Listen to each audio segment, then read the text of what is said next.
Olá, colegas, clientes e curiosos pelo direito! Meu nome é Luana Souza, eu sou advogada, sócia do Góes e Souza Advogados, atuo na área trabalhista há mais de 10 anos.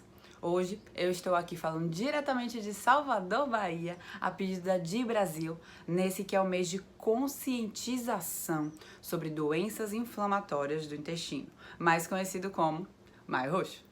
O meu papel aqui hoje vai ser falar para vocês sobre direitos trabalhistas e a participação em concursos públicos de pessoas portadoras de doenças inflamatórias intestinais.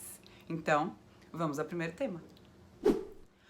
Quero começar esclarecendo 3 pontos que muito provavelmente acontecem na sua rotina de trabalho e que eu entendo ser importante que você conheça. O primeiro deles é o medo de ser demitido ou medo de ser demitida por faltar justificadamente ao trabalho para ir a consultas médicas ou realizar tratamentos com frequência, a exemplo das infusões. As empresas elas devem ficar muito atentas a esse tipo de comportamento, uma vez que demitir um funcionário porque ele se ausenta com frequência para tratamento de saúde pode ser considerado como dispensa discriminatória. Vou explicar para vocês.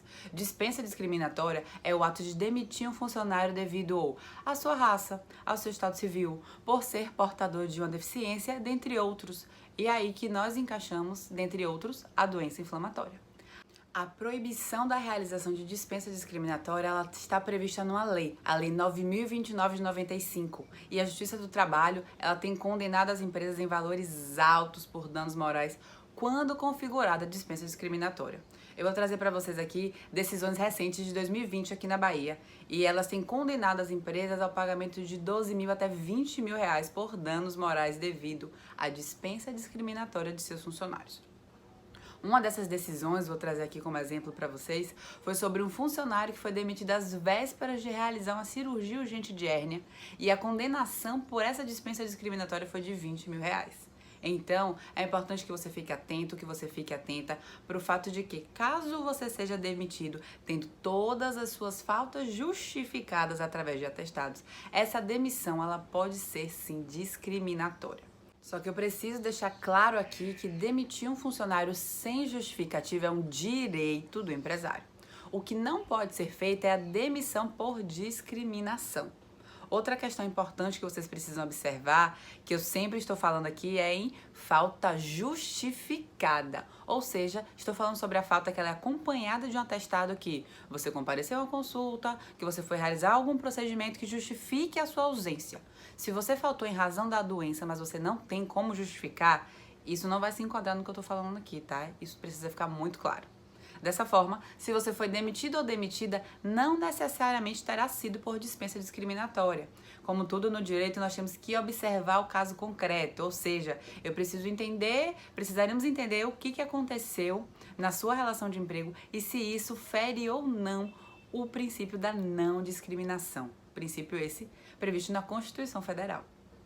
O segundo ponto que eu quero trazer para vocês é sobre afastamento previdenciário e estabilidade. Vamos lá. O trabalhador segurado do INSS que ficar temporariamente incapacitado para exercer suas funções no trabalho, ele poderá ter direito ao afastamento pelo órgão previdenciário e terá direito também a um benefício chamado auxílio-doença, certo? Esse benefício, ele é devido e pago mensalmente pelo INSS enquanto durar a incapacidade, desde que preenchidas todas as condições estabelecidas pelo INSS para sua concessão.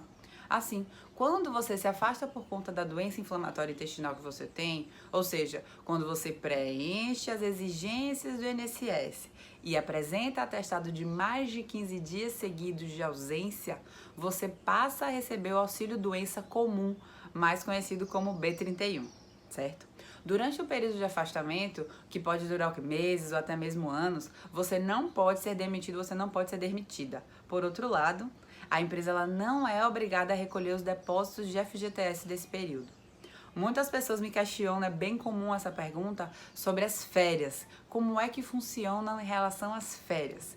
Caso o afastamento por auxílio-doença dure mais de 6 meses dentro do mesmo período aquisitivo, você perderá o direito às férias. Então, calma aí, que eu vou precisar explicar para vocês o que significa esta palavrinha, período aquisitivo de férias. Aqui é o segredo é, já vou dar aqui um segredinho, é olhar a sua data de admissão e ir contando de 12 em 12 meses para achar o seu período aquisitivo. Deixa eu dar um exemplo aqui bem prático para você. Você começou a trabalhar na empresa em janeiro, 1º de janeiro de 2019 e se afastou por 6 meses de dezembro de 2019 a junho de 2020. Isso significa que você terá direito a férias. Calma. Por que isso acontece? Dentro do período aquisitivo, ou seja, dentro do período de 12 meses, que nesse caso é de 1º de janeiro de 2019, quando você foi admitido, até 31 de dezembro de 2019, você se afastou só um mês, que foi dezembro. Janeiro a junho, eles vão estar relacionados a um outro período aquisitivo, entenderam? Então, o que acontece? A empresa teria que pagar as férias desse período.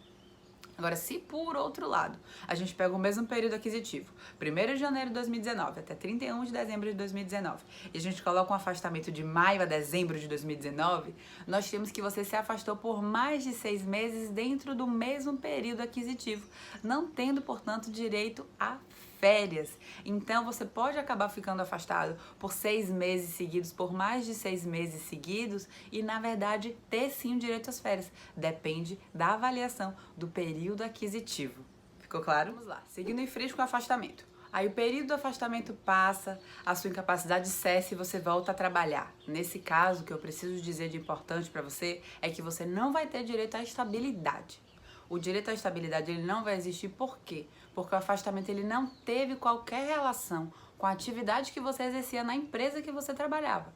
Se tivesse alguma relação com o seu trabalho, o afastamento ele seria do tipo B91 e não B31, mas isso daí, gente, é assunto para uma outra palestra, tá certo? O terceiro e último ponto que eu quero trazer para você sobre o direito do trabalho é sobre saque do FGTS. Via de regra, não é possível fazer o saque do FGTS por ser portador de doença inflamatória intestinal. Mas, no cenário atual, em meio a essa pandemia do coronavírus que nós estamos vivendo, nós encontramos um cenário favorável para o saque do FGTS. E por que isso acontece? Isso acontece porque a lei permite o saque do benefício em casos de calamidade pública decretado pelo governo federal, que, infelizmente, é a nossa realidade atual. Mas pode ajudar e muito quem se encontra desempregado e precisa sacar esse benefício. Essa é uma dica preciosa que eu estou dando para vocês. Muitas pessoas estão conseguindo ter o acesso ao benefício através de ações judiciais tratando sobre o tema. Então essa é a minha última ponderação sobre o direito do trabalho para vocês nesse congresso. Agora, saindo do direito do trabalho e passando para os concursos públicos, acredito que por tudo que eu já falei para vocês até agora, vocês vão entender como discriminatório quando um edital da Marinha ou do Exército, pegando aqui só como exemplo, quando eles trazem o fato de que por ser portador, por ser portadora de doença inflamatória, o candidato ou a candidata ele será desclassificado daquele concurso público.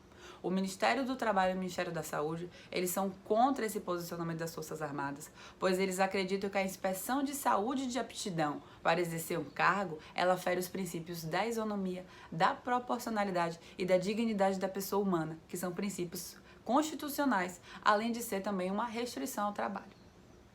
Como vocês sabem muito bem, os portadores de doença inflamatória, eles acabam encontrando subempregos no mercado de trabalho aí, são essas ofertas que são disponíveis. Então, eles veem no concurso público uma possibilidade de ascensão na carreira. Diante desse tipo de edital, o que fazer? Eu não vou ter uma receita de bolo aqui para vocês. O posicionamento dos tribunais é muito controvertido. Então, a minha recomendação aqui é que seja avaliado o caso concreto, que seja avaliado o cargo que o portador de doença inflamatória quer ocupar dentro das Forças Armadas, qual é o edital, qual é o cargo. Tem que ser feita uma ponderação, uma curadoria, um estudo de caso dentro do tribunal específico, ou seja, dentro do estado em que se está tentando realizar esse concurso, em que se passou nas primeiras fases e que se encontrou essa barreira. Certo? Essa é a recomendação, esse é o posicionamento que eu tenho para tratar com vocês sobre concursos públicos e pessoas portadoras de doenças inflamatórias intestinais. Então é isso. Muitíssimo obrigada. Essas foram as minhas ponderações e recomendações. Espero que eu tenha tirado muitas dúvidas de vocês. Eu quero agradecer novamente a Di Brasil pelo convite. Está sendo uma honra participar desse evento tão importante que é o Maio Roxo. Espero vocês ano que vem no evento ao vivo.